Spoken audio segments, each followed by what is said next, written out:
புரட்சி தலைவர் எம்ஜிஆர் பிறந்தநாளையொட்டி சென்னை எம்ஜிஆர் நகரில் நடைபெறும் மாபெரும் பொதுக்கூட்டத்திற்கு வருகை தரும் தமிழகத்தின் நாளைய முதலமைச்சரும் அதிமுகவின் பொதுச் செயலாளருமான எடப்பாடியார் அவர்களை வருக வருக என வரவேற்கிறோம். ஏஎம் காமராஜ், விருகை தெற்கு பகுதி கழக செயலாளர், அதிமுக. No compromise. உங்க சைடுலயும் எங்க சைடுலயும். It's a GT promise. GT Holidays, South India's #1 travel brand. தமிழர்களின் number one choice Tamil matrimony.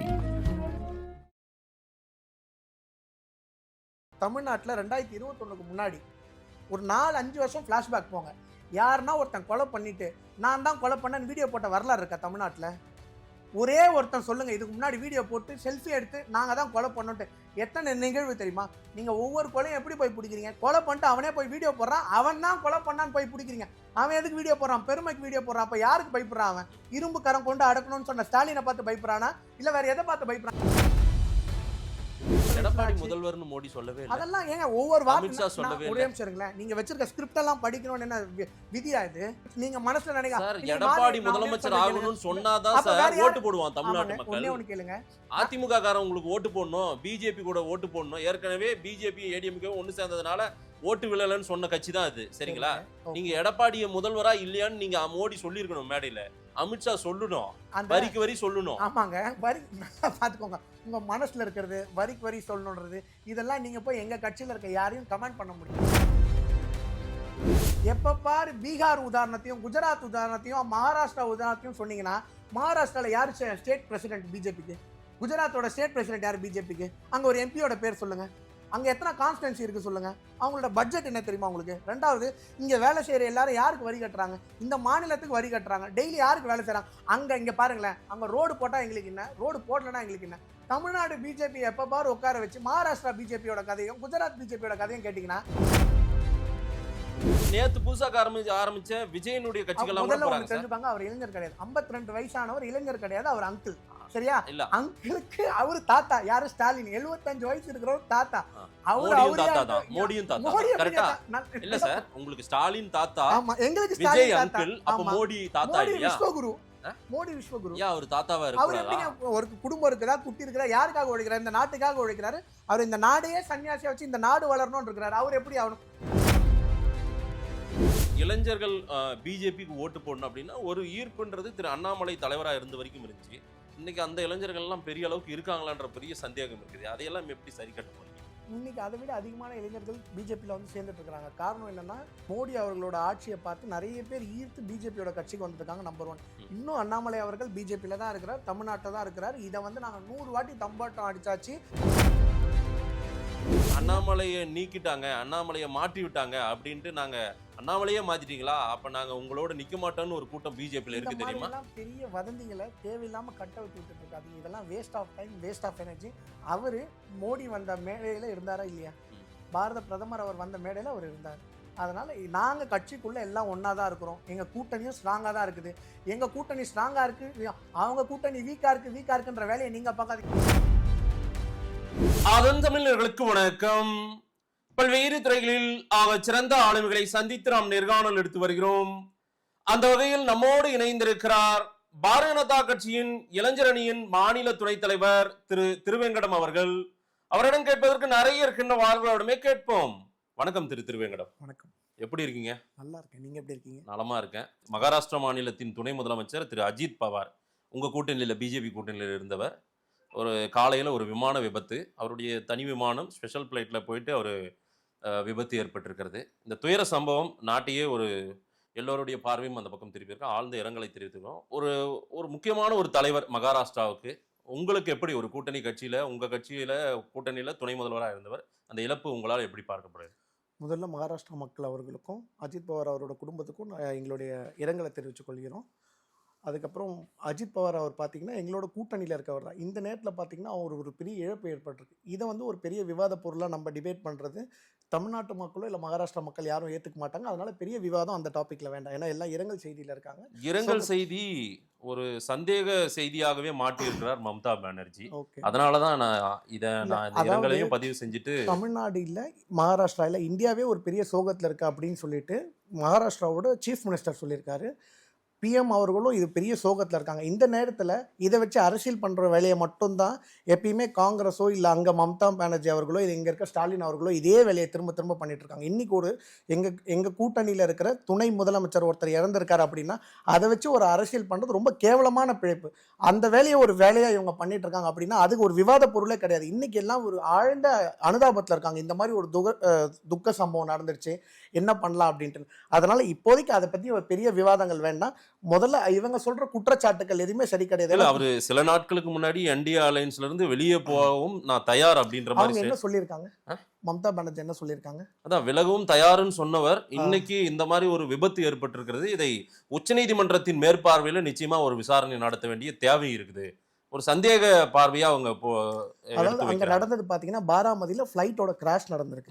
So ஃபிளைட்டோட கிராஷை முதல்ல எப்படி பார்ப்பாங்க அப்படின்னா ஏர்கிராஃப்ட் கிராஷ் அத்தாரிட்டி என்ன பண்ணுவாங்க அப்படின்னா முதல்ல ஒரு குழு அமைச்சுப்பாங்க. அவங்க டிஜிசிஏ அந்த எந்த ஏர்கிராஃப்டும் அந்த ஏர்கிராஃப்டோட மேனுஃபேக்சரர் இன்ஜின் மேனுஃபேக்சரர் முதல்ல இவங்க 4 பேர் வந்து அது ஆக்சிடென்ட் எதனால் நடந்துச்சு, அங்கே கரெக்டான சிக்னல் வந்துச்சா, ஒழுங்காக லேண்ட் ஆச்சா, அங்கே எதுவும் பொல்யூஷன் பிரச்சனை இருக்கான்னு இப்படி எல்லா விஷயங்களும் ஆராய்ஞ்சி ஒரு பிளாக் பாக்ஸ் இருக்கும் எல்லா ஃப்ளைட்லையும். அந்த பிளாக் பாக்ஸில் எதனால் இந்த ஆக்சிடென்ட் ஆச்சுன்ற ப்ரிலிமினரி ரிப்போர்ட் அவங்க ஃபைல் பண்ணுறதுக்கு 30 நாள் டைம் எடுத்துக்கும். அவங்க ரிப்போர்ட் எல்லாம் சொன்னதுக்கு அப்புறமா இவங்களோட கருத்தை சொல்றாங்க. 1000 பேர் 1000 கருத்துக்கள் சொல்லலாம். அது வந்து விசாரணை ஆகாது, அது தீர்வாகாது. நடந்த விஷயங்கள் உண்மை வெளியே வரட்டும், அதுக்கப்புறம் அதை பற்றி பேச. பெரும்பாலும் இங்கே தமிழ்நாட்டில் ஓப்பனாக சொல்கிறாங்களா, பிஜேபின்னா இந்தியாவுக்கே ஆபத்தான கட்சி அப்படின்னு சொல்கிறாங்க. பிஜேபி இந்த நாட்டுக்கு ஆபத்து, தமிழ்நாட்டை ஆபத்து சூழ போகிறது, கொஞ்சம் உஷாரா இருங்க அப்படின்னு எல்லாம் இங்கே சொல்கிறாங்க. இந்த மக்களும் அதை கேட்குறாங்கல்ல, தமிழ்நாட்டில் ஓட்டு போடுறாங்களா இல்லையா? அவங்களையே 39 எம்பிக்களையும் அங்கே அனுப்புகிறாங்க, புதுச்சேரி உட்பட 40 பேரையும் அனுப்புகிறாங்களே. தமிழ்நாட்டிலையும் அது நடக்குது. மம்தா பானர்ஜியும் தொடர்ச்சியாக வெற்றி மேல் வெற்றி பெற்றிருக்காரு. நீங்களும் உங்களுடைய டார்கெட் பிஜேபியை பொறுத்தவரையில் வெஸ்ட் பெங்கால் அடுத்து தமிழ்நாடு அப்படின்னு எல்லாம் நீங்கள் சொல்கிறீங்க. அப்படின்னும் போது அந்த சந்தேக கணையை உங்கள் மேலே ஹெவியா எதைனாலும் அதை பொருத்தி விட்டால் சரியா பொருந்துதுன்ற மாதிரி சொல்றாங்களோ? ஒரு வேலை அப்படி கிடையாது. இவங்க ஆட்சியில் இருக்கிற ஆட்சியாளர்கள் என்ன பண்ணி ஓட்டு கேட்கணும் அப்படின்னா, இப்போ இந்த 5 ஆண்டு காலம் திமுக தமிழ்நாட்டில் ஆட்சியில் இருக்கு, கரெக்டா? 5 வருஷம் மம்தா பானர்ஜி அங்கே ஆட்சியில் இருக்காங்க. ஒரு 5 வருஷம் ஆட்சியில் இருந்த கட்சி என்ன சொல்லி ஓட்டு கேட்கணும் அப்படின்னா, நான் இந்த அளவுக்கு சாலை போட்டிருக்கேன், ஹாஸ்பிட்டல் கட்டி கொடுத்துருக்கேன், என்னால் தமிழ்நாட்டில் போதை கலாச்சாரம் கிடையாது, என்னால் இளைஞர்கள் நிறைய படிச்சிருக்காங்க, நான் இந்தியாவில் இருக்க ஒரு தமிழ்நாட்டை இந்தியாவிலே பெரிய வளமான மாநிலமாக மாற்றிருக்கேன், சிங்கப்பூருக்கு ஈக்குவலாக ஆக்கியிருக்கேன்னு சொல்லி ஓட்டு கேட்க இவரால் கேட்டாங்கல்ல. கல்வியில் சிறந்த தமிழ்நாடுன்னு, கல்வியில் சிறந்த தமிழ்நாடு வந்து இவங்க படிக்க வைக்கல. தமிழ்நாடு முன்னையிலிருந்தே மேலே இருந்த மாநிலம் தான். யாரு படிக்க வச்சாங்க? இவங்க வந்து பிரைவேட் ஸ்கூலை கட்டிக்கிட்டாங்க. அதுல ஹிந்தியை சேர்த்து சிபிஎஸ்சி எஜுகேஷன் தமிழ்நாட்டில் இருக்கிற பாதி ஸ்கூல் எல்லாமே டிஎம்கேல இருக்க மினிஸ்டர்கள் நடத்துறதா, மாவட்ட செயலாளர்கள் நடத்துறீங்க. எத்தனை ஸ்கூல் நடத்துறோம் நாங்க? இல்ல சார், உங்களுதையும் பார்க்கணும். நீங்களும் திமுக காரங்க என்னென்ன தொழில் பண்றாங்களோ உங்க அரசியல்வாதிகள் அத்தனை தொழிலும் நீங்களும் பண்றீங்க. நாங்க தமிழ்நாட்டுல அது வந்து பொருளாதாரம் சார், அது பொருளாதாரத்துக்கான ஒரு வழி. அவங்க பொருளாதாரம் எதுல இருந்து ஈட்டினாங்க? மக்கள் பணத்துல இருந்து ஈட்டினாங்க. தமிழ்நாட்டுல பிஜேபி ஆட்சியில கிடையாது. இவங்க எல்லாம் தொழில் பண்றவங்க பிஜேபியில வந்து இணைஞ்சிருக்காங்க. தமிழ்நாட்டுல ஆட்சியில இருக்கவங்க எல்லாம் போய் தொழில் செஞ்சிருக்காங்க. ரெண்டுத்துக்கும் வித்தியாசம் இருக்குது.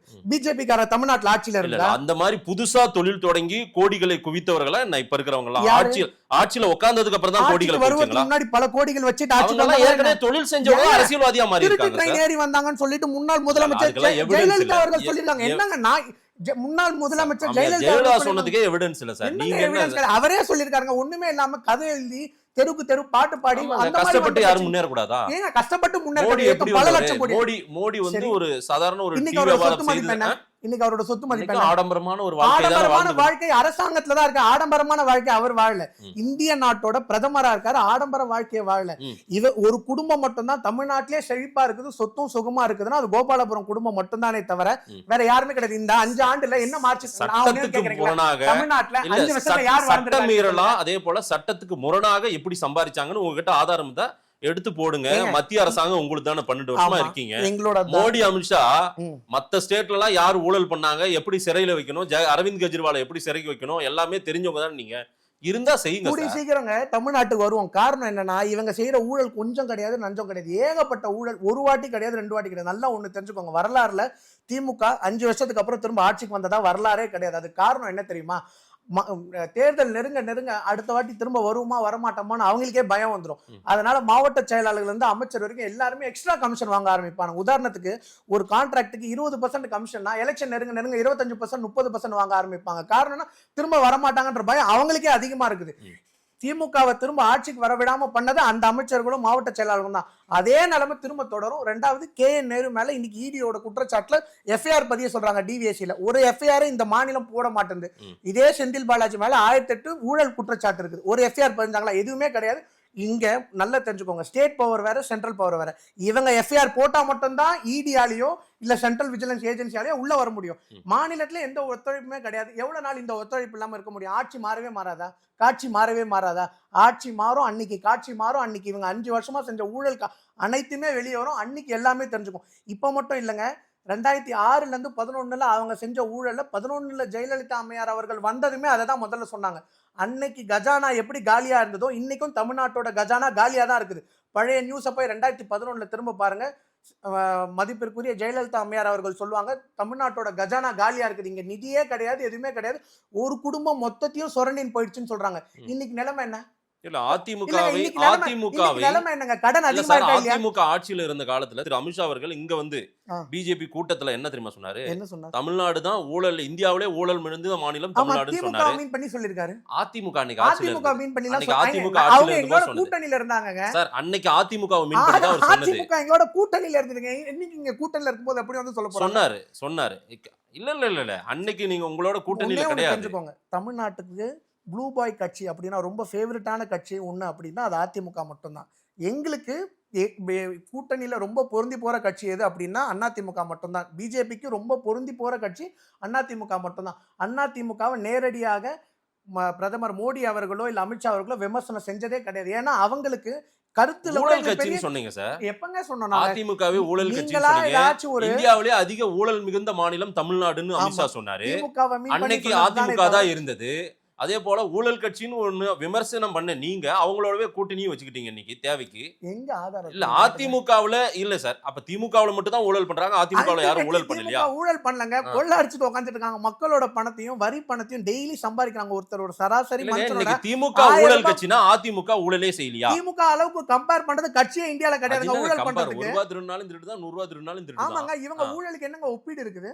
ஊழலுக்கும் இவங்க பண்ற ரவுடிசனத்துக்கும் என்ன ஒப்பீடு இருக்கு? அதை தூக்கின்னு போய் இன்னொரு ஒரு கட்சியோட ஒப்பிட முடியுமா? ரவுடிசம்னா யாரு? திமுக பண்ணிச்சா என்ன ரவுடிசம்? திமுக பண்ணாதது என்னங்க ரவுடிசம் இருக்குது? ரவுடிச கட்சி அப்படின்னாலே தமிழ்நாட்டுல திமுக மட்டும்தான். நல்லா ஒண்ணே ஒண்ணு தெரிஞ்சுக்கோங்க, தமிழ்நாட்டுல 2021க்கு முன்னாடி ஒரு 4-5 வருஷம் பிளாஷ்பேக் போங்க. யாருன்னா ஒருத்தன் கொலை பண்ணிட்டு நான் தான் கொலை பண்ணேன்னு வீடியோ போட்ட வரலாறு இருக்கா தமிழ்நாட்டுல? ஒரே ஒருத்தன் சொல்லுங்க, இதுக்கு முன்னாடி வீடியோ போட்டு செல்ஃபி எடுத்து நாங்க தான் கொலை பண்ணோன்ட்டு. எத்தனை நிகழ்வு தெரியுமா? நீங்க ஒவ்வொரு கொலையும் எப்படி போய் பிடிக்கிறீங்க? கொலை பண்ணிட்டு அவனே போய் வீடியோ போடுறான், அவன் தான் கொலை பண்ணான்னு போய் பிடிக்கிறீங்க.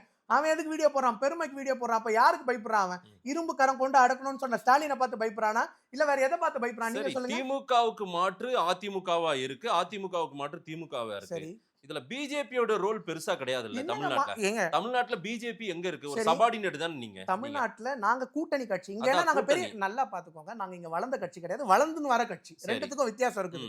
எங்களோட ஓட்டு இன்னைக்குதான் வளர்ந்துட்டு வந்துருக்குது. நாங்க இங்க வந்து 40% ஓட்டோ 30% ஓட்டோ வச்சுக்கிட்டு இல்ல. இன்னொரு விஷயம், நாங்க இதுக்கு முன்னாடி தமிழ்நாட்டுல ஆட்சியில கிடையாது. காங்கிரஸ் மாதிரி ஆட்சியில இருந்து ஓடா தேஞ்சு போன கட்சி கிடையாது. நாங்க தமிழ்நாட்டுல ஆட்சியில இல்ல, இப்பதான் ஆட்சிக்கு வளர்ந்து வந்துட்டு இருக்கோம். அது பாரத பிரதமர் மோடியோட வளர்ச்சியை பார்த்து இந்தியால ஆட்டோமேட்டிக்கலி எல்லா இடத்துலயுமே பிஜேபி வளருது, தமிழ்நாட்டிலயும் வளருது. தமிழ்நாட்டுல மோடிக்கான மதிப்பு இல்லையே, பெரிய அளவுக்கு இல்ல. தமிழ்நாட்டுல இல்ல மோடிக்கான சார் ஆன்டி மோடி மைண்ட் செட்ல தமிழ்நாட்டுல தான் அதிகமா இருக்காங்கல்ல. இங்க நீங்க இளைஞர் அணி ஆமாதானே? இளைஞர்களுடைய பார்வை பிஜேபி பக்கம் திரும்புதா? முதல்ல மோடி ஃபாலோவர் அப்படின்னு அந்த இளைஞராவது சொல்றாங்க. நானே இருக்கேன், எங்க கட்சியில எத்தனையோ பேர் இருக்காங்க. எங்க கட்சியில நான் சொல்றது கேளுங்க, வேற கட்சியில பதவி கிடைக்கல, எங்க கிடைக்குது. அதனால எங்க கட்சியில எத்தனை இளைஞர்கள் இருக்காங்க தெரியுமா? எங்க கட்சியோட 3 வருஷம் டார்கெட் என்ன தெரியுமா? எங்க கட்சியோட மாநில தலைவர் எல்ஜி சூர்யாவோட டார்கெட் 3 வருஷத்துல 10 லட்சம் இளைஞர்களை சேர்க்கிறது. எந்த கட்சியில இந்த அளவுக்கு இளைஞர்கள் பிஜேபில நான் போய் சேர போறேன்னு எந்த இளைஞராவது தமிழ்நாட்டுல சொல்றாங்களா? நல்லா ஒண்ணு பாத்துக்கோங்க, நாங்க சார் இளைஞர்கள் பார்வை உங்க கட்சியில இல்ல. இளைஞர்களுக்கு என்ன வேணும் நீங்க சொல்லுங்க? இளைஞர்களுக்கு என்ன வேணும்? இளைஞர்களுக்கு நல்ல எதிர்காலம் வேணும், அவங்களுக்கு வேலை வாய்ப்பு ஏற்படுத்தணும். வேலை வாய்ப்பு வேணும், தொழில் வேணும். கரெக்ட்டா?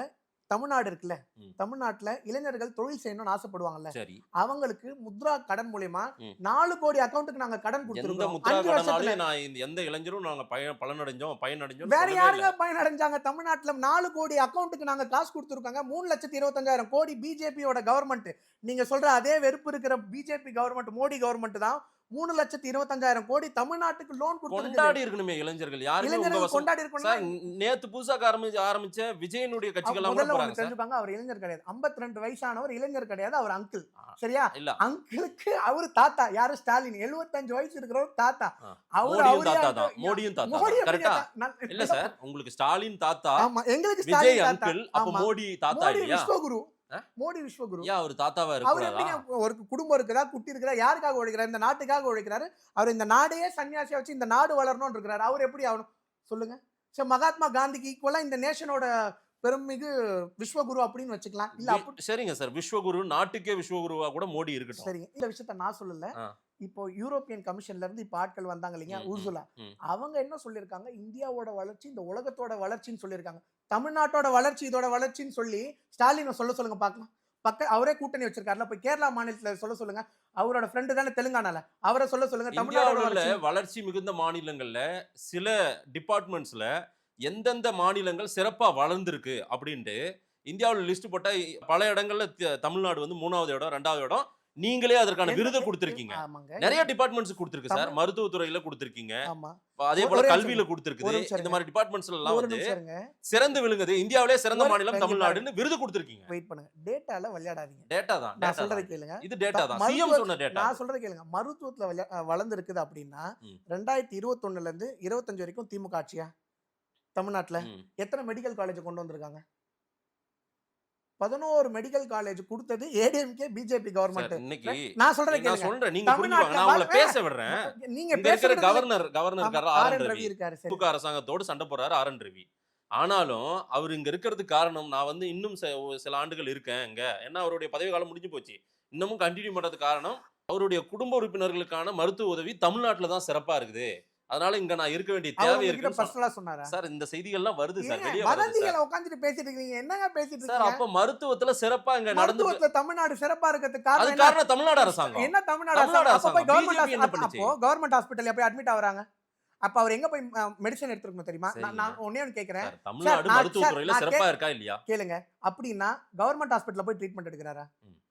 ஆளுநர் ஆர்.என். ரவி அவர்கள் தமிழ்நாடு அரசாங்கத்துல மருத்துவமனை சுகாதாரமா இருக்கு அப்படின்னா அந்த கிரெடிட் யாருக்கு போகணும்? ஸ்டாலின் அவர்களுக்கு போகணும். அப்படின்னா மு.க. ஸ்டாலின் அவர்கள் குடும்பமோ இல்ல ஆர்.என். ரவி அவர்களோ, நீங்க சொல்ற ஏஓ பிஓ யாராச்சும் கவர்மெண்ட் ஹாஸ்பிட்டல் போறாங்களா? ஏன் எல்லாம் பிரைவேட் ஹாஸ்பிட்டலுக்கு போறாங்க?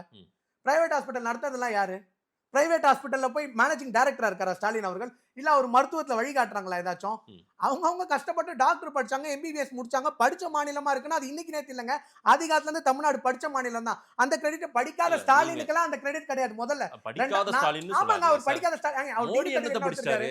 மோடி என்னத்தை படிச்சிருக்காரு? அவரோட டிகிரி நீங்க பாருங்க. ஒரு விவாதம், நாங்க டிகிரி சர்டிபிகேட் ஆல்ரெடி காட்டியாச்சு. இது ஒரு விவாதமா? நாங்க டிகிரி, நீங்க என்ன சொன்னீங்க? ஸ்டாலின் அவர்கள் தான் எல்லாத்தையும் மருத்துவ துறையில மாத்திருக்காரு. மோடிக்கு எவ்வளவு அரசியல் அனுபவம் இருக்கோ அதே அளவுக்கான அரசியல் அனுபவம் ஸ்டாலினுக்கு இருக்கு. கிடையாது. முதலமைச்சருக்கான அனுபவம் அவரு. ஒரு மாநிலத்தோட முதல்வரை ஒரு நாட்டோட பிரதமரோட ஒப்பிடுவது சரி கிடையாது.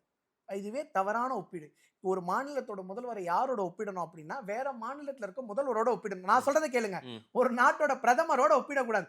ஒரு நாட்டோட பிரதமரை யாரோட ஒப்பிடணும்னா உலக நாட்டுல இருக்க பிரதமர்களோட ஒப்பிடணும். அதுதான் அரசியல் வரையீடு. சரிங்களா? சம்பந்தமே இல்லாத கம்பேரிசனை பண்ணாதீங்க. நல்லா கேட்டுக்கோங்க. நீங்க இல்ல, தமிழ்நாட்டுல இருக்க மக்கள் எல்லாம் படிச்சவங்க. பிஜேபி உண்மையிலேயே மோடி அமித்ஷாவும் இன்னைக்கு பெரிய த்ரெட்டா திமுகவை தான் பாக்குது, அது தெரியுமா? ஆமாங்க, தமிழ்நாட்டு மக்களை காப்பாத்தணும். அவங்களுக்கு பெரிய த்ரெட்டா இருக்குது டிஎம்கே தான். கரெக்ட். அப்படி இல்ல, உங்களுக்கு பெரிய த்ரெட்டா இருக்காங்க. பார்லிமெண்ட்ல அங்க ஆர்குமெண்ட் எடுத்து வைக்கிறாங்க.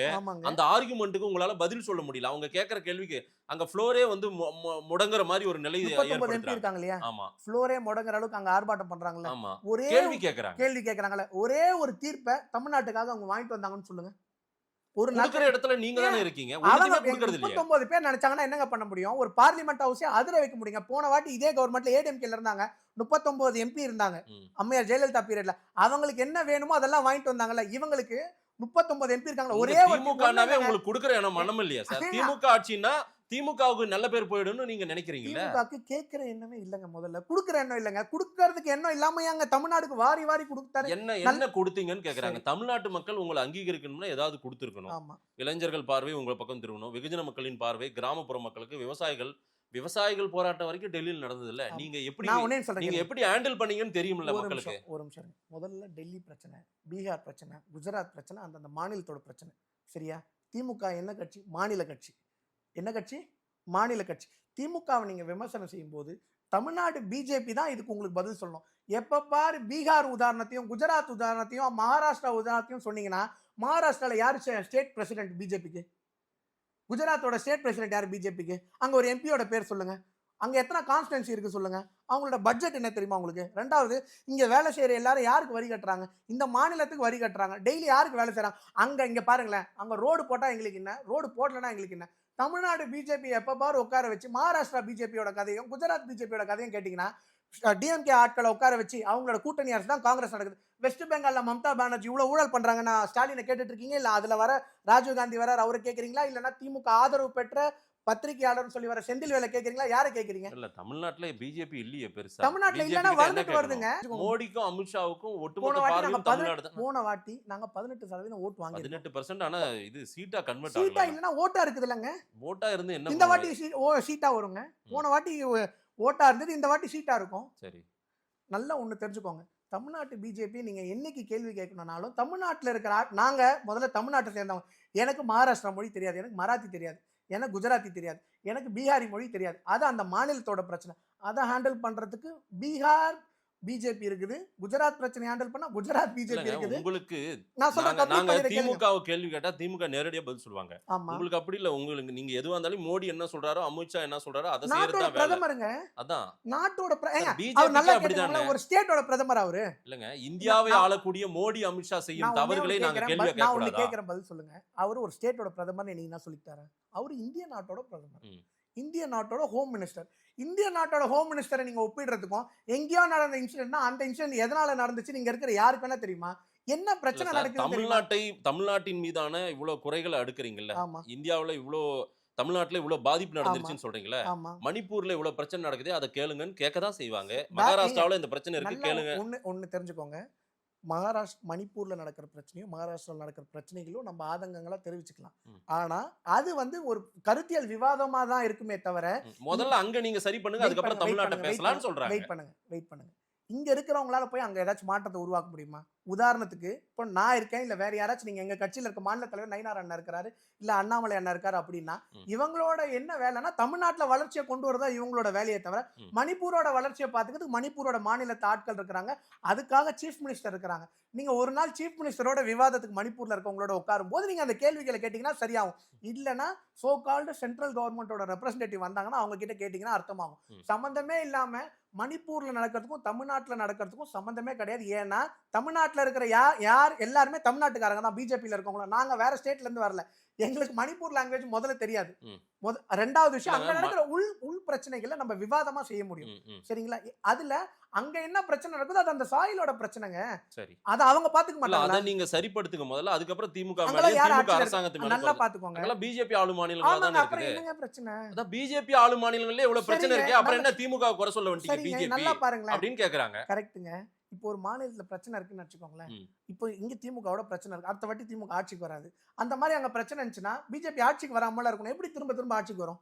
நாகாலாந்துல 80% கிறிஸ்டியன், கோவால 70% கிறிஸ்டியன். மைனாரிட்டி இருக்கிறதுக்கும் எங்களுக்கும் நீங்க எதிரையும் தமிழ்நாட்டுல பரப்புரை பண்றீங்க. மைனாரிட்டி இருக்க எல்லா இடத்துலயும் திரும்ப பிஜேபி வந்துகிட்டே இருக்கு.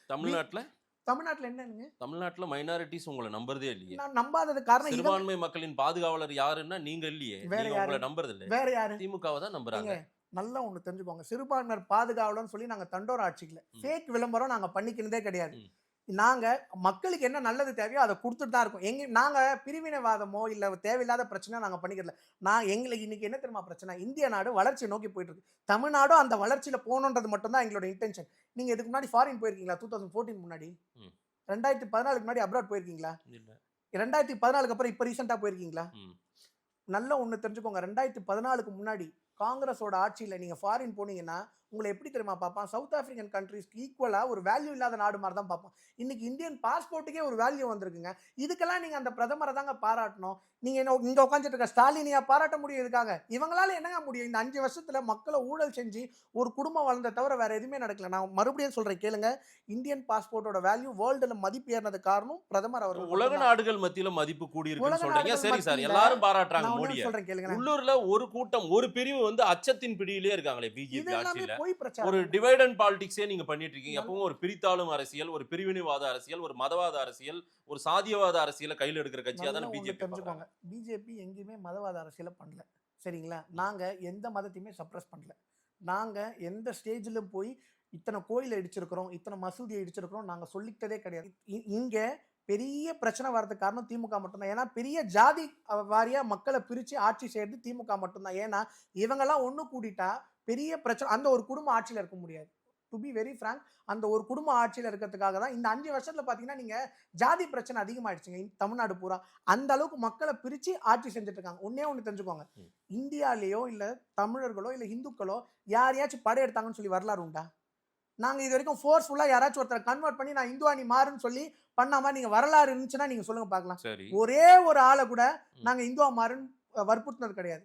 ஒரே ஒரு கோயில கூட இந்த இடத்துல நாங்க வலுக்கட்டாயமா ஒரு விஷயத்த மதத்துல இழுத்துன்னு வந்ததே கிடையாது. நாங்களாவே இருந்திருக்கோம், நாங்க சாதுவாவே இருந்திருக்கோம். நீங்க நானா பாருங்க, என்ன சொல்ல வரீங்கன்னா, தமிழ்நாட்டுல அதிகமான மதமாற்றம் நடக்குது. அதே போல இந்துக்கள் கோயில்ல வழிபட முடியல, இங்க கோயிலுக்கு ஏதேனும் ஆபத்து வந்துருச்சு அப்படின்னலாம் நீங்க வந்து ஒரு நிறுவ பாக்குறீங்க, கட்டமைக்க ஒண்ணே ஒண்ணு பாக்குறீங்க. கேளுங்க, தமிழ்நாட்டுல அப்படி எந்த பிரச்சனையுமே இல்லையே. அப்படிலாம் இல்ல. மதமாற்றம் இங்க தினந்தோறும் நடக்குதா என்ன? இங்க கேளுங்க, சொல்லுங்க. ஏதாவது அதுக்குன்னு தனி அமைப்பு இருக்குதா? ஏதாவது நடத்திட்டு இருக்காங்க? கிறிஸ்டியானிட்டி மிஷனரிஸ் எவ்வளவு இருக்குங்க. ஏங்க, நான் சொல்றது அதெல்லாம் கேளுங்க. யார் சொன்னாலும் மதம் மாற மாட்டாங்க. இது என்ன இது? ஒண்ணே ஒண்ணு கேட்டுக்கோங்க, இது வரைக்கும் இந்துல மதம் மாற்றத்துக்காக இங்க பெரும்பான்மை யாரு? இல்ல, தமிழ்நாட்டுல பெரும்பான்மை யாரு? பெரும்பான்மைனா எவ்வளவு சொல்றீங்க? பெரும்பான்மை யாரு? நாளுக்கு நாள் குறைஞ்சிட்டு வர பெரும்பான்மையில இருக்கிறோம். இங்க வளர்ந்துட்டு நீங்களா போறோம். பீதியை கலப்பாதீங்க, என்ன பீதியை நீங்க- கலப்பாதீங்க. நாங்க பீதியை கிளப்புறோமா? இல்ல நீங்க சென்செக்ஸ் கணக்கு எடுத்து பார்த்து இந்த தமிழ்நாட்டு உங்க முதல்வர் கிட்ட சார், சொல்லி அப்படியெல்லாம் சார், யாரும் மதம் மாற மாட்டாங்க சார். எப்படி நீங்க ஏன் சார் சார் மாறாம பீதியை இருப்பாங்க சார்? கலப்புது? சார், இங்க இந்துக்கள் தான் சார் பெரும்பான்மையா இருக்காங்க. அதெல்லாம் யாரும் நீங்க மறுக்கல சார். ஒண்ணும் சார், பயப்படுத்தாதீங்க சார். நாங்க அதெல்லாம் மறுக்கல சார். ஆனா நாளுக்கு நாள் குறைஞ்சிட்டு வர பிரச்சனைகள் இன்னைக்கு தான் சார் நீங்க கட்டுப்பட்டு என்ன, வருது. நீங்க சார், என்ன கணக்கெடுப்பு எடுக்கிற நான் ஆட்களா? ஒண்ணே சொல்றேன் உங்களுக்கும் கேளுங்க. என்ன, நீங்க என்ன டேட்டா எடுக்கிறவங்க? வேற- உங்ககிட்ட நான் இந்த அரசாங்கம் டேட்டா எடுக்க நான் சொல்றேன் விட்டுருக்கா? கேளுங்க. நாங்க டேட்டா எடுக்கணும்னு சொன்னோமா உங்ககிட்ட? இப்ப எதுக்கு நீங்க வந்து கணக்கு எடுக்கிறீங்க நீங்க நாங்க உட்கார்ந்துட்டு? கன்வர்ஷன் ஏஜென்சி எதுவும் வச்சிருக்கோமா? இல்ல, நீங்க ஏதோ கன்வர்ஷன் ஏஜென்சி யாரோ நடத்திட்டு இருக்காங்கன்னு அப்படியெல்லாம் சொல்றீங்க. ஆமாங்க, கன்வர்ஷன் ஏஜென்சியா. ஒண்ணே ஒண்ணு தெரிஞ்சுக்கோங்க, கிறிஸ்டியானிட்டியா மதம் மாறதுக்கு பைபிள்ல ரைட்ஸ் இருக்குது. ம். இஸ்லாமா மதம் மாறதுக்கு அந்த மதத்துல ரைட்ஸ் இருக்குது. யார் விருப்பப்பட்டு மாறினாலும் எங்களுக்கு அதுல பிரச்சனைகள் கிடையாது. Right. நாங்க அன்னையில இருந்து இன்ன வரைக்கும் யாரையுமே எதிர்க்கல. ம். ஆனா எங்களுக்கு யாரோட பிரச்சனை தெரியுமா?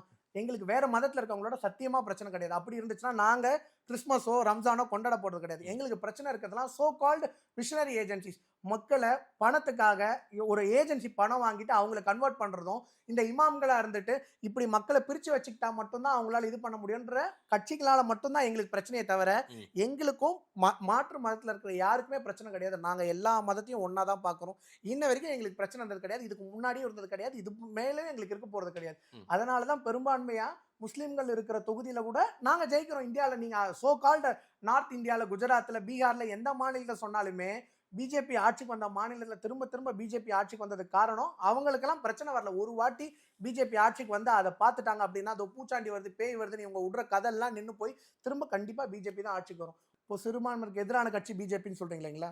முஸ்லீம்ல இருக்கிற பெண்களுக்கு 18 வயசுக்கு மேல இருக்கவங்க டிகிரி முடிச்சா ஷாதி ஷாகுன் அப்படின்ற திட்டத்துல நாங்க 51,000 ரூபாய் கொடுக்குறோம்.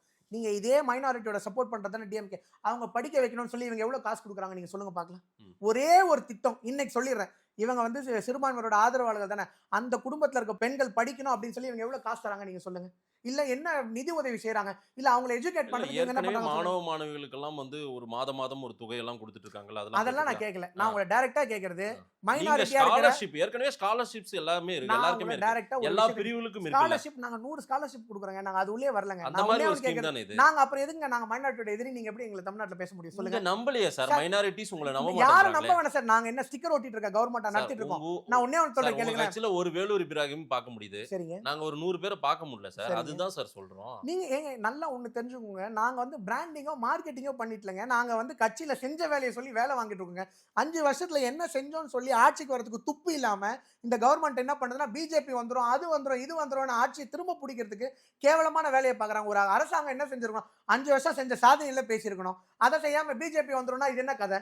அவங்க எங்களுக்கான பாதுகாப்பு திமுகன்னு நினைச்சுதானே ஓட்டு போடுறாங்க. பூச்சாண்டி வருது, பேய் வருதுன்னு பேய் கதை சொல்லி மக்களை ஏமாத்த பாக்குறாங்க. பட் மக்கள் விழிப்புணர்வு மக்கள் தானே. மக்கள் முட்டாள் கிடையாதுங்க. ஒன்னே ஒன்று தெரிஞ்சுக்கோங்க, மக்கள் முட்டாள் கிடையாது. மறுபடியும் சொல்றேன், வரலாறுல திமுக திரும்ப ஆட்சிக்கு வந்ததே கிடையாது, வரவும் வராது. இளைஞர்கள் பிஜேபிக்கு ஓட்டு போடணும் அப்படின்னா ஒரு ஈர்ப்புன்றது திரு அண்ணாமலை தலைவராக இருந்த வரைக்கும் இருந்துச்சு. இன்னைக்கு அந்த இளைஞர்கள் எல்லாம் பெரிய அளவுக்கு இருக்காங்களான்ற பெரிய சந்தேகம் இருக்குது. அதையெல்லாம் எப்படி சரி கட்ட போறீங்க? இன்னைக்கு அதை விட அதிகமான இளைஞர்கள் பிஜேபியில் வந்து சேர்ந்துட்டு இருக்கிறாங்க. காரணம் என்னன்னா, மோடி அவர்களோட ஆட்சியை பார்த்து நிறைய பேர் ஈர்த்து பிஜேபியோட கட்சிக்கு வந்துருக்காங்க. நம்பர் 1. இன்னும் அண்ணாமலை அவர்கள் பிஜேபியில தான் இருக்கிறார், தமிழ்நாட்டில் தான் இருக்கிறார். இதை வந்து நாங்க 100 வாட்டி தம்பாட்டம் அடிச்சாச்சு, தண்டோரா அடிச்சாச்சு. இதை ஒரு விவாதமா நீங்க திரும்ப திரும்ப கேட்கறதுனால எதுவுமே இல்லைன்ற பிரேக் கொடுத்திருக்கீங்க போல. இப்பதானங்க பிஎம்சியோட எலெக்ஷன்ல தேர்தல்ல போட்டியில கலந்துக்கிட்டாரு. அவ்வளவு பேருக்கு சாரி பிஎம்சியோட மும்பையோட எலெக்ஷன் மும்பைக்கு அவருக்கு எந்த சம்பந்தமும் இல்லை. அங்கேயே போய் வாயை கொடுத்து மாட்டிக்கிட்டாரு. அவர் தாங்க தேர்தல் பிரச்சாரம் ஜெயிச்சு இல்ல அங்கேயே போயிட்டு அங்க பாருங்க பிரச்சனை ஆயிடுச்சா. அவர் என்னங்க மாட்டினாரு? இல்ல இங்க வரக்கூடாது, அவர் செய்யக்கூடாதுன்ற பிரச்சனையை அப்புறம் முன்னெடுத்தாங்க. சரி அப்படி ஆச்சுன்னா ரிசல்ட் ஆப்போசிட்டால வந்திருக்கணும். ரிசல்ட் யார் ஃபேவரா வந்துச்சு? பிஜேபியோட ஃபேவரா வந்துச்சு. தமிழ்நாட்டுல மட்டும் இல்ல, இந்தியா ஃபுல்லா மக்கள் ரசமலாய் எடுத்து தான் ட்ரீட்டா கொண்டாடினாங்க. இந்த மாதிரி ரசமலாய் விமர்சனம் பண்ணது, விமர்சனத்தையே நாங்க ட்ரீட்டா எடுத்து கொண்டாடினாங்க. நாங்க இல்லங்க, இந்தியா ஃபுல்லா அவங்களுக்கு தான் அகைன்ஸ்ட் விமர்சனமா போயிடுச்சு. சரி, அண்ணாமலை உள்ளூர்ல பெரிய அளவுக்கு சோபிக்க முடியாம தான் வெளியூர்ல பயன்படுத்திட்டாங்க. ஆயிட்டாருங்க. நீங்க இன்னுமே நேஷனல் லீடரா நீங்க உள்ளுக்குள்ளேயே வந்து இன்னும் அவரை போட்டு அடக்க ட்ரை பண்ணாதீங்க. அவர் நேஷனல் லீடரா ஆல்ரெடி ஆயிட்டாரு. இன்னைக்கு அவர் இந்த தமிழ்நாட்டுல பரிச்சயமான முகம், கர்நாடகாவுல அவர் தெரியும். ஆமாங்க, இன்னைக்கு ஆந்திரா தெலுங்கானா மட்டும் இல்லாம மகாராஷ்டிராலயும் அவர் நல்லாவே தெரியுங்க. டெல்லியோட எலெக்ஷன்ல தேர்தல் வேலையை அவர் பார்த்திருக்காருங்க. அவர் எல்லாருமே நீங்க எல்லாருமே போறீங்க, பயணம் பண்றீங்க. அந்த மாதிரி ஒருத்தர் தான் திரு அண்ணாமலை. அப்படி எல்லாம் கிடையாதுங்க. அவர் வந்து ஃபோர் ஃப்ரண்டா கட்சியை முன்னெடுத்திட்டு இருக்காரு. பிஜேபி இந்தியாவை நான் சொல்றேன், பிஜேபி தமிழ்நாடு சொல்ல, பிஜேபி இந்தியாவை ஒரு ஃபோர் ஃப்ரண்டா வழி நடத்திட்டு வந்துட்டு இருக்காரு. எங்கெங்க போறாரோ அந்த இடத்துல கணிசமான தேசிய முகமா மாத்தியாச்சு. இளைஞர்களின் தேசிய முகம் இன்னைக்கு அண்ணாமலை. இங்க நல்லா தான பண்ணிட்டு இருந்தாரு. அதுக்குள்ள அவர் இந்தியா ஃபுல்லா நல்லா பண்ணிட்டோங்க. இன்னைக்கு எங்களோட நேஷனல் பிரசிடென்ட்டோட வயசு 45, நிதின் நபீன். அந்த மாதிரி இவர் 41 வயசு ஆகுது. கூடிய சீக்கிரம் தேசிய தலைவர் ஆக்கலாம் கூட நல்ல விஷயம். நம்ம ஒரு தமிழர் மேல வரட்டும். ஆனா இங்க நல்லா பெர்ஃபார்மன்ஸ் பண்ணிருந்தாரு. அவரை தூக்கிட்டு அடுத்து நீங்க வேற ஒரு வளர்ச்சியை கொண்டு போறதுல ஒன்றும் தப்பு கிடையாது இல்லைங்க. ஒருத்தர் நல்ல இடத்துல நீங்க உங்களுக்கு சாஃப்ட்வேர் தெரியுது, சாஃப்ட்வேர் இன்ஜினியர் உங்களுக்கு நல்ல சினிமோட்டோகிராஃபியும் தெரியுது. சரி, சினிமோட்டோகிராஃபியும் சேர்த்து பார்ப்பான்னு சொல்றேன். என்ன தப்பு இருக்கு உங்க மீடியா சேனல்ல? அதனால நல்லா டிபேட் பண்ணிருந்தாரு. அண்ணாமலையை நீக்கிட்டாங்க, அண்ணாமலையை மாற்றி விட்டாங்க அப்படின்ட்டு நாங்க அண்ணாமலையே மாத்திட்டீங்களா, அப்ப நாங்க உங்களோட நிக்க மாட்டோம்னு ஒரு கூட்டம் பிஜேபியில இருக்கு தெரியுமா? பெரிய வதந்திகளை தேவையில்லாம கட்ட விட்டுட்டு இருக்காதீங்க. இதெல்லாம் waste of time, waste of energy. அவரு மோடி வந்த மேடையில இருந்தாரா இல்லையா? பாரத பிரதமர் அவர் வந்த மேடையில அவர் இருந்தார். அதனால நாங்க கட்சிக்குள்ள எல்லாம் ஒன்னாதான் இருக்கிறோம். எங்க கூட்டணியும் ஸ்ட்ராங்கா தான் இருக்குது. எங்க கூட்டணி ஸ்ட்ராங்கா இருக்கு, அவங்க கூட்டணி வீக்கா இருக்குன்ற வேலையை நீங்க பார்க்காதீங்க. உங்க கூட்டணி ஸ்ட்ராங்கா இருக்கிற வேலையை நீங்க பாருங்க. இன்னைக்கு காங்கிரஸ் உங்ககிட்ட இருக்குமா இல்லையான்ற பிரச்சனை இருக்குது. காங்கிரஸ் ஒழுங்கா விஜய் பேச்சை கேட்டா ஆட்சிக்கு பழையபடி வரும்னு சொல்லி இன்னைக்கு சந்திரசேகர் அவர்கள் சொல்லியிருக்காரு. ஒழுங்கு மரியாதையா காங்கிரஸ் கட்சியை காப்பாத்தி என்ன வேலை பண்ணுன்ற வேலையை திமுக பார்த்துச்சுன்னா ஏதோ ஒரு 20-30 சீட்டோ ஒரு 40-50 சீட்டுக்கு கம்மியா வின்னிங் சீட்டுக்கும் இவங்களுக்கும் இல்லன்னா பெரும்பான்மையான இடத்துல தோல்வி அடைஞ்சு ஒரு இடம் 2 இடம் ஜெயிச்சாங்க பாருங்க. அந்த நிலைமைக்கு திமுக திரும்ப தள்ளப்பட்டோம். அந்த நிலைமைக்கு வர வேண்டாத அளவுக்கு அவங்க பாத்துட்டாங்க. என்டிஏ கூட்டணி ஆச்சுன்றீங்க தமிழ்நாட்டுல. அதுவே அதிமுகவினர் கொஞ்சம் வருத்தத்துல இருக்காங்க. ஓ, என்டிஏ கூட்டணி ஆச்சு, அப்ப நாளைக்கு நமக்கே சிக்கலாயிட போகுதுன்னு அவங்க நினைக்கிறாங்க தொண்டர்கள். எங்களோட அலைன்ஸ் பேர் என்டிஏ அலைன்ஸ். தமிழ்நாட்டுல அதிமுக தலைமையில ஆட்சி. இந்தியா லெவல்ல என்டிஏ எடப்பாடி முதல்வர்னு மோடி சொல்லவே இல்லை. அதெல்லாம் ஏங்க ஒவ்வொரு வார்த்தை சொல்லவே இல்லை. ஒரே நிமிஷம், நீங்க வச்சிருக்க ஸ்கிரிப்ட் எல்லாம் படிக்கணும்னு என்ன விதியா இது? நீங்க மனசுல நினைக்க எடப்பாடி முதலமைச்சர் ஆகணும்னு சொன்னாதான் சார் ஓட்டு போடுவான் தமிழ்நாட்டு மக்கள். ஒண்ணு கேளுங்க, அதிமுக காரன் உங்களுக்கு ஓட்டு போடணும், பிஜேபி கூட ஓட்டு போடணும். ஏற்கனவே பிஜேபி ஏடிஎம்கே ஒண்ணு சேர்ந்ததுனால ஓட்டு விழலன்னு சொன்ன கட்சி தான் அது. சரிங்களா? நீங்க எடப்பாடிய முதல்வரா இல்லையான்னு நீங்க மோடி சொல்லிருக்கணும் மேடையில. அமித்ஷா சொல்லணும், வரிக்கு வரி சொல்லணும். ஆமாங்க, வரி பாத்துக்கோங்க. உங்க மனசுல இருக்கிறது வரிக்கு வரி சொல்லணும்ன்றது இதெல்லாம் நீங்க போய் எங்க கட்சியில இருக்க யாரையும் கமெண்ட் பண்ண முடியாது. நான் ஒன்னே சொல்றேன், இல்லன்னா பிஜேபிக்கு எதுவும் கிடைக்காது சார். உங்களுக்கு பண்றீங்க, உங்களுக்கு என்ன சார் வேலை? எங்க கட்சியை நீங்க டிஃபெண்ட் பண்றீங்க? முதல்ல அந்த கட்சியோட தமிழ்நாட்டு மக்கள் அப்படிதான் சார் புரிஞ்சுப்பாங்க. பாருங்க, நீங்க எடப்பாடின்னு சொல்லனா ஓட்டு விழாது உங்களுக்கு. மக்கள் எல்லாம் புத்திசாலி சார். அந்த ஸ்டேஜோட பேக்ட்ராப்ப பாத்தீங்களா? அதுல 2 பேரோட போட்டோ தான் இருந்தது. ஒன்னு மோடி அவர்களோட போட்டோ, ஏன்னா இந்தியாவை ரெப்ரசென்ட் பண்ணி. இன்னொன்று அவர்கள் எடப்பாடி அவர்களோட போட்டோ, தமிழ்நாடை ரெப்ரசென்ட் பண்ணி. மக்கள் என்ன பாமர மக்கள் நினைச்சிட்டு இருக்கீங்களா? நீங்க அந்த ஸ்டேஜ்ல எடப்பாடி அவர்களோட போட்டோவும் கிடையாது, எதுவுமே இல்லை அப்படின்னா நீங்க இதெல்லாம் சொல்றதுல ஒரு நியாயம் இருக்குது. அந்த ஸ்டேஜ்ல யாரோட போட்டோ இருந்தது? 2 போட்டோ தான் பாத்தீங்க. இந்தியாவை ரெப்ரசென்ட் பண்ணி பாரத பிரதமர் மோடி அவர்களோட போட்டோ, தமிழ்நாட்டை ரெப்ரசென்ட் பண்ணி எடப்பாடி அவர்களோட போட்டோ. வேற யார் நாளை பின்ன திடீர்னு யாருன்னா குதிச்சு வந்துருவாங்களா? என்ன நீங்க ஏதோ பகல் கனவு காட்டுறீங்க? பூச்சாண்டி வந்துரும் பயமுறுத்தி காட்டுறீங்களா சார்? நீங்க வெற்றி பெறுவீங்களான்னு 26ல தெரிஞ்சிரும். கம்பல்சரி வெற்றி பெறுவோம். வெற்றி பெற்று நாங்க தமிழ்நாட்டுல எங்களோட திருவிழாவை கொண்டாடுவோம். இளைஞரணி நேச்சர் ஆஃப் ஒர்க் என்ன பண்ணிட்டு இருக்கீங்க? என்ன ஒர்க் போயிட்டு இருக்குது? என்ன பிளான் உங்களுக்கு? எங்களோட மிகப்பெரிய வேலை தமிழ்நாட்டுல போதை கலாச்சாரத்தை ஒழிக்கிறது தான். என்ன வேலை? போதை கலாச்சாரத்தை ஒழிக்கிறது. அதுக்கு தான் சிஎம் சொன்னாரு, நீங்க கேட்டீங்களா? ஹார்பர் வழியா தான் வந்துட்டு இருக்குது. அது எங்கெங்க வந்துட்டு இருக்குன்றது உங்களுக்கு தெரியாதா? எந்த ஹார்பர் வழியா வருது? பல மாநிலங்கள்ல பிஜேபி ஆளும் மாநிலங்களே வந்து இத்தனை 1000 கிலோ மாட்டி இருக்குன்றது. அங்கெல்லாம் போய் பேசுங்க ஃபர்ஸ்ட். மகாராஷ்டிராவுல போய் பேசுங்க, பீகார்ல போய் பேசுங்க. தமிழ்நாட்டுல வந்து உட்காந்து பேசிட்டு இருக்கீங்களே அப்படின்னு கேக்குறாரு. ஒண்ணு தெரிஞ்சுக்கோங்க. முதல்ல நம்ம பேசுறது கஞ்சாவை பத்தியான டாபிக். ஒரு கஞ்சான்ற அந்த ஒரு ட்ரக் பார்த்தீங்கன்னா 1000 ரூபாய்க்கும் 1500 ரூபாய்க்கும் விற்க போகிறது. இது நீங்கள் இங்கே இருக்க உங்களுக்கு ஹார்பர் எங்கே இருக்குது? குஜராத் இருக்குது. குஜராத்லேருந்து தமிழ்நாடு வரைக்கும் ட்ராவல் பண்ணி வர அளவுக்கு அது ஒர்த்தான ட்ரக் முதல்ல அது கிடையாது. எந்த ட்ரக் எப்படி வருதுன்ற பேசிக் காமன் சென்ஸ் இருந்தா தானங்க நீங்க அதை பிடிக்க முடியும். சிஎம் சொல்றாரு சார், சிஎம் தெரியாமையா சொல்றாரு முதலமைச்சர்? அவருக்கு எதுவுமே தெரியாதுங்க. இதுவா அவங்க தெரிய போகுது? அவருக்கு தமிழ்நாட்டுல என்ன நடக்குது தெரியுமாங்க? இல்லைங்க, போதை கலாச்சாரம் தமிழ்நாட்டுல தலைவிரித்து ஆடுதுன்னு. ஆமாங்க. இதோட டீப் ரூட் எங்க இருந்து வருது? தமிழ்நாட்டுல தாங்க இருக்கு. வட மாநிலங்கள்ல இருந்து உள்ள வருதா சார்? நான் ஒண்ணே சொல்றேன். அதை ஏன் நீங்க தடுக்கல? உங்களால தடுக்க முடியாதா பிஜேபியால? வாய்ப்பு இருக்கா இல்லையா? கஞ்சான்ற செடி பாத்தீங்கன்னா தமிழ்நாட்டிலேயே வளருது. கல்டிவேஷன் கிடையாதுங்க, இந்த உற்பத்தியே கிடையாதுங்க. ட்ரிப்ளிகேட்ல இருக்க கோஷா ஹாஸ்பிடல்ல இருந்து எடுத்துருக்காங்க. இவர் ஜீரோன்னு சொல்லிட்டு கண்ண மூடின்னு உட்காந்துட்டு இருக்காரா தெரியல. தமிழ்நாட்டுல கஞ்சா பழக்கம் இல்லைன்னு சொல்லிட்டு கோஷா ஹாஸ்பிடல் எடுத்துட்டு வந்துட்டு இருக்காங்க. ஒன்னும் இல்ல. கஞ்சா செடி எல்லாம் நம்ம ஊர்ல கிடையாது. நியூஸ் பாக்குறீங்களா? பாக்குறது இல்லையா? ஏன் நான் செய்தியாளர் தான். செலக்டிவ் நியூஸ் மட்டும் பாப்பீங்களா நீங்க? கோஷா ஹாஸ்பிட்டல் ஆப்போசிட்ல கஞ்சா செடி இருக்கு. ஒரு செடி எப்படி தெரியுமா வளரும்? அந்த விதைகளை எடுக்கும் போது அந்த விதைகள் கீழே விழும். அந்த விதைகள் கீழே விழுந்தா மட்டும்தான் அது செடியா வளரும். அது விதையில இருந்து வளர்ந்து வர செடி. அப்ப அந்த இடத்துல ஆல்ரெடி கஞ்சா ஆண்கள் நின்று கஞ்சாவை பயன்படுத்திருக்காங்க அப்படின்னு அர்த்தம். முதல்ல அதை போய் கண்டுபிடிக்க சொல்லுங்க உங்க முதலமைச்சரை. கஞ்சா செடி இருக்கா அப்படின்னா கஞ்சா செடி வந்து எடுத்து நட்டு வைக்கிறதுலாம் கிடையாது. அந்த விதையை போட்டாலே அது ஒரு விதை இருக்க இடத்துல இருந்து வளரும். தமிழ்நாடு பூரா கஞ்சா நிறைய இடத்துல வளருது. அதை போய் முதல்ல அழிக்க சொல்லுங்க. 1500 ரூபாய் கூட பெறாத அந்த கஞ்சாவை போய் வேற மாநிலத்துல இருந்து எடுத்துட்டு வந்து இங்க ட்ரேட் பண்ற ஆள் யாருமே கிடையாது. இன்னொன்னு கஞ்சாக்காகவே முக்கியமான ஆட்களை அவங்க கூடவே வச்சிருக்காங்க. அவங்கள முதல்ல இவங்க தள்ளி வச்சாங்கனாலே தமிழ்நாட்டுல கஞ்சா ஒழிஞ்சிரும். உங்ககிட்ட தான் போதிய ஆதாரங்கள் இருக்குது. அதே போல கல்டிவேஷன் தமிழ்நாட்டுல இருக்குது. ஆமாங்க. இதுக்கெல்லாம் ஸ்டெப் நீங்களே எடுக்கலாம். நடவடிக்கை நீங்களே எடுக்க முடியும்ல. லாண்ட் ஆர்டர் லாண்ட் ஆர்டர் மாநில அரசு கிட்ட தான் இருக்குது. வேற யார்கிட்ட இருக்கு? இல்லங்க, உங்களுக்கு தான் அவங்க சில ஆட்கள் இவங்கெல்லாம் பிரச்சனைக்குரியவங்க. இவங்களால தான் கஞ்சா பரவுது, போதை கலாச்சாரம் தமிழ்நாட்டுல வளர்த்து வர்றவங்க திமுக நீங்க போற போக்குல ஒரு குற்றச்சாட்டு சொல்றீங்களா? யாருன்னு லிஸ்ட் எடுங்க. நீங்க எடுத்துட்டு வாங்க, நடவடிக்கை எடுக்கலாம். ஆல்ரெடி நார்கோட்டிக்ஸ் பியூரோ கிட்ட எல்லாவோட லிஸ்டும் இருக்குது. தமிழ்நாட்டுல யார் இந்த கஞ்சாவை பரப்புறாங்கன்ற லிஸ்ட் எல்லாமே இருக்குது. ஆட்சி மாறும், அன்னைக்கு எல்லா காட்சிகளும் மாறும். அதே மாதிரி உங்களுக்கு ஓட்டு போட்டு ஜெயிச்சாதான் இதெல்லாம் மாறும். எங்களுக்கு இல்லங்க, எந்த ஆட்சி மாறிச்சினாலுமே இவங்களோட மொத்த அண்டவாளம் தண்டவாளம் எல்லாமே வெளியே வந்துடும். ஒன்னே ஒன்று சொல்றேன் கேளுங்க. 35,000 பெண்கள் இந்த திமுக ஆட்சிக்கு வந்ததுக்கு அப்புறமா 2021 இருந்து 25க்கு அப்புறம் எவ்வளோ 35,000 பெண்கள் 18 வயசு கீழே இருக்கவங்க கர்ப்பிணியா இருக்காங்க. இந்த மாதிரி ஒரு கலாச்சாரம் தமிழ்நாட்டிலே கிடையாது. தமிழ்நாட்டு மக்கள் யாருக்குமே இந்த மாதிரி ஒரு கலாச்சாரம் கிடையாது.